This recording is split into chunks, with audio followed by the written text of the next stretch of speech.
Bonjour à tous, dans cette vidéo nous allons parler de ce qu'on appelle les expériences orales positives du nourrisson. Alors qu'est-ce que ça veut dire concrètement?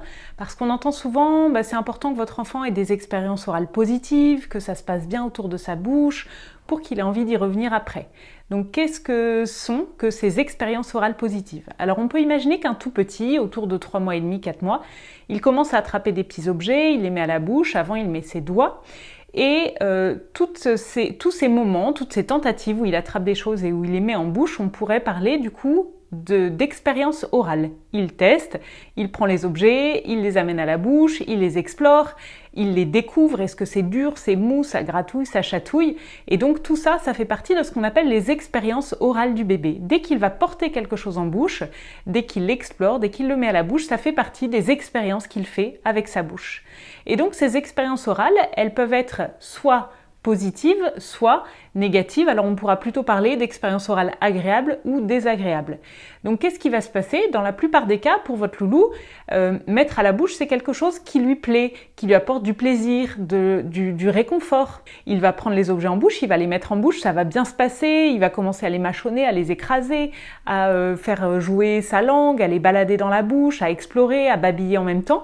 Et donc là, on va parler d'expériences orales agréables ou expériences orales positives, c'est-à-dire que tout se passe bien, c'est un moment qui est sympa pour lui et du coup, comme c'est sympa, ça lui donne envie d'y revenir. Donc il va continuer à avoir envie d'attraper des choses et de mettre en bouche. Et donc cette phase d'exploration orale va se passer le mieux possible, dans le meilleur des cas, avec plein d'objets différents que l'enfant va mettre en bouche, bien sûr en toute sécurité parce qu'on aura pris soin de choisir des objets adaptés aux compétences de l'enfant.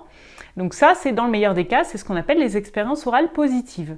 Dans certains cas, pour certains enfants, les expériences orales, dès le début, elles peuvent être un peu plus compliquées. Si par exemple, j'ai un reflux ou si j'ai une condition qui fait que quand je mets à ma bouche, ça me met en difficulté, les premières fois où l'enfant va mettre des choses en bouche, si à ce moment-là, il régurgite, si à ce moment-là, ça lui fait mal, si à ce moment-là, ça déclenche un réflexe nauséeux, ces expériences-là orales vont être plutôt désagréables et vont entraîner du coup des souvenirs négatifs.